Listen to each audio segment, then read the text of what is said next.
বাংলাদেশের যে বাক স্বাধীনতা কেড়ে নিয়েছে ফেসিবাদ শেখ হাসিনা। বাংলাদেশের মানুষ, বাংলাদেশের সাধারণ মানুষ মাঠে ঘাটে পথে তন্ত্রে চার দোকানে বসে তার মন খুলে কথা বলতে পারছে না, স্বাধীনভাবে তার কথা বলতে পারছে না। অর্থাৎ মানুষের বাক স্বাধীনতা হরণ করেছে শেখ হাসিনা। এই বাক স্বাধীনতা ফিরে দেওয়ার জন্য আমরা আন্দোলন সংগ্রাম করছি, আমরা আন্দোলন সংগ্রাম করছি বাংলাদেশের হারানো গণতন্ত্র পুনরুদ্ধারের জন্য। আজকে আমাদেরকে বুঝতে হবে আমরা একটি ফেসিবাদকে শুধুমাত্র হটিয়েছি গত জুলাই এবং আগস্ট মাসে একটি সফল গণ অভ্যুত্থানের মধ্য দিয়ে, কিন্তু আমাদের যে কাঙ্ক্ষিত লক্ষ্য, আমাদের যে অভিষ্ট লক্ষ্য, একটি নির্বাচিত সরকার জনগণের প্রত্যক্ষ ভোটের মাধ্যমে নির্বাচিত হয়ে জনপ্রতিনিধি নির্বাচন করবে এবং সেই জনপ্রতিনিধিদের দ্বারাই রাষ্ট্র পরিচালিত হবে, সেটি হচ্ছে আমাদের অভিষ্ট লক্ষ্য, সেটাই হচ্ছে আমাদের কাঙ্ক্ষিত লক্ষ্য। কিন্তু আমার প্রিয় বন্ধুরা, আমরা আমাদের সেই কাঙ্ক্ষিত লক্ষ্যে এখনো পৌঁছতে পারি নাই। ইতিমধ্যে রাজনৈতিক পট পরিবর্তন আপনারা দেখছেন। রাজনৈতিক এই পরিবর্তিত পরিস্থিতির মধ্যে আপনারা অনেক কিছু অবলোকন করছেন, আমরা অবলোকন করছি। একটু আগে আবু আফসার মোহাম্মদ ইয়াহিয়া বলছে বাংলাদেশের নতুন করে ষড়যন্ত্র শুরু হয়েছে। ৭১-এর পরাজিত শক্তি এবং ২৪-এর পরাজিত শক্তি নতুন করে প্রেম করার চেষ্টা করছে। এটা কিন্তু আমাদেরকে অনুধাবন করতে হবে। সেজন্যই আমাদের সাংগঠনিক অভিভাবক মনে করছেন যে আমাদের যে ৩টি সংগঠন রয়েছে, জাতীয়তাবাদী যুবদল, জাতীয়তাবাদী ছাত্রদল এবং জাতীয়তাবাদী স্বেচ্ছাসেবক দল, বিএনপির এই মূল চালিকা শক্তি হচ্ছে এই ৩টি সংগঠন। এই ৩টি সংগঠনকে আমাদের ঐক্যবদ্ধ করতে হবে। আমরা যদি ঐক্যবদ্ধ থাকতে পারি, আমাদের ভ্রাতৃত্বের বন্ধনটাকে যদি অটুট করতে পারি, আমাদের ভ্রাতৃত্বের বন্ধনটাকে যদি মজবুত করতে পারি, আগামী দিনে আমাদের যে কাঙ্ক্ষিত লক্ষ্য, সেই কাঙ্ক্ষিত লক্ষ্যে পৌঁছানোর জন্য যদি আরেকটি লড়াই করতে হয়, সেই লড়াই অবশ্যই আমরা জয়ী হব যদি আমরা ঐক্যবদ্ধ থাকতে পারি। সেজন্যই আমাদের এই প্রয়াস। প্রিয় বন্ধুরা, আজকে রাজনৈতিক পরিবর্তিত পরিস্থিতির মধ্যে আমরা অনেক কিছু দেখতে পাচ্ছি। বাংলাদেশের যে নিয়ন্ত্রিত মিডিয়া, শেখ হাসিনার মিডিয়া, এখনো কিন্তু বাংলাদেশে রয়েছে না? পূর্ববর্তী বক্তারা বলেছে শেখ হাসিনা বাংলাদেশ থেকে পালিয়েছে, কিন্তু তার দোসররা, তার প্রেতাত্মারা কিন্তু এখনো আমাদের মাঝে আছে। আগে ৫০ জনের মিছিল, এখন ৫০০ জন হয়েছে। এই ৫০ জন ৫০০ জনের ভিড়ে হারিয়ে যাচ্ছে, হারিয়ে যেতে দেওয়া যাবে না। ওই ৫০ জন হচ্ছে আমাদের মূল শক্তি।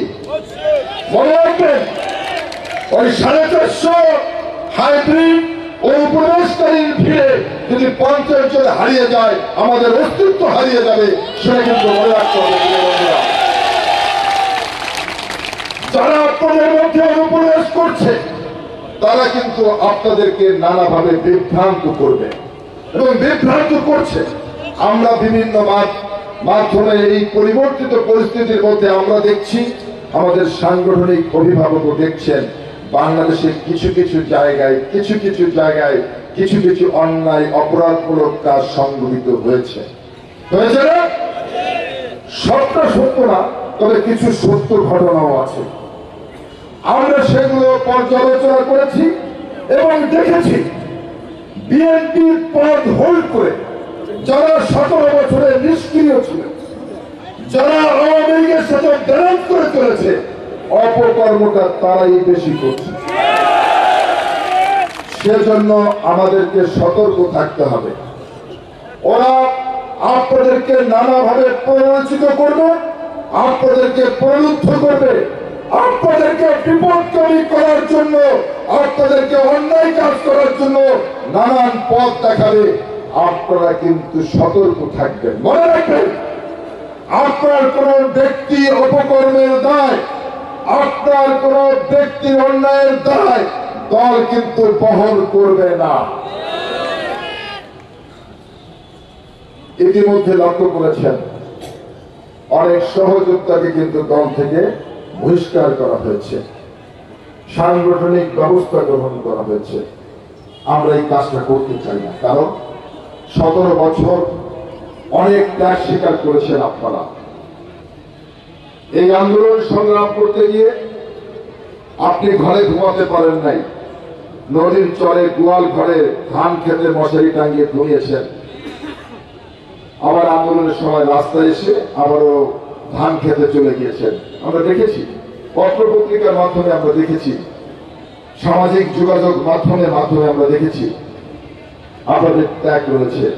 কিন্তু মনে রাখবেন, আপনাদের এই ত্যাগের থেকে অনেক বেশি ত্যাগ করেছে জিয়া পরিবার, করেছে না?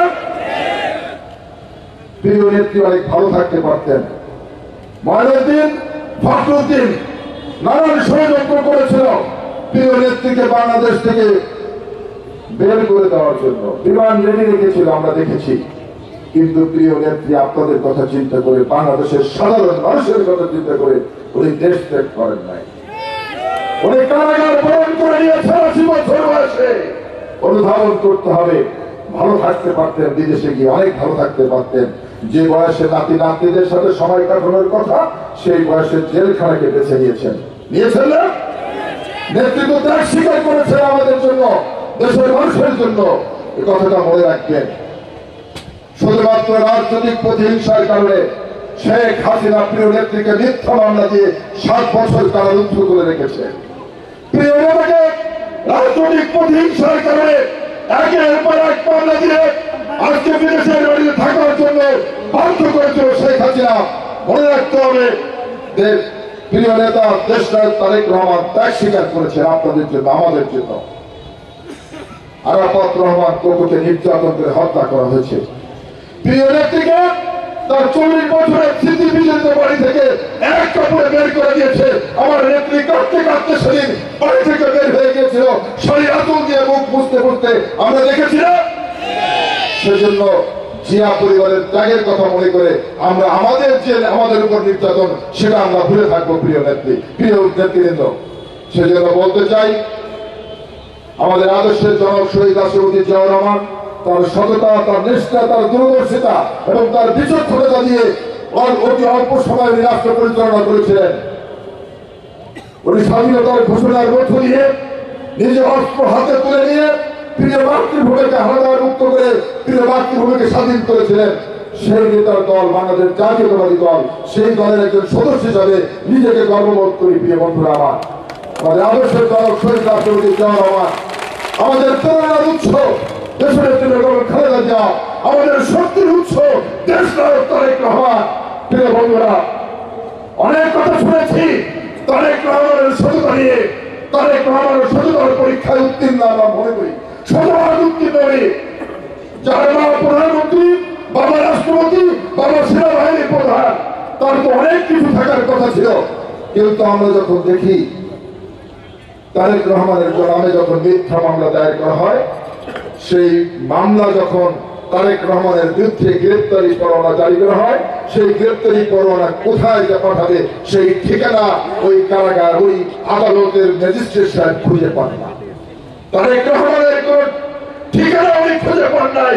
বাধ্য হয়ে ওই বগুড়ার গাবতলী বাগবাড়িতে পাঠাতে হয়েছে তারেক রহমানের গ্রেপ্তারি পরোয়ানা। কোথায় তারেক রহমান দুর্নীতি করেছে? শুনেছি মালয়েশিয়াতে ফ্যাক্টরি করেছে, কিন্তু 17 বছর শেখ হাসিনা আমাদের তন্ন করে খুঁজেছে সারা পৃথিবীতে, কোথাও তারেক রহমানের কোন দুর্নীতির চিহ্ন খুঁজে পায়নি শেখ হাসিনা আমাদের। কারণ তারেক রহমান জিয়াউর রহমানের পুত্র, জিয়াউর রহমানের রক্ত তারেক রহমানের শরীরে প্রবাহমান। অতএব জিয়াউর রহমান তার সততা এবং নিষ্ঠা দিয়ে প্রমাণ করেছে বাংলাদেশের একজন সত্যিকার অর্থে সৎ এবং দেশপ্রেমিক রাষ্ট্রনায়ক ছিল জিয়াউর রহমান।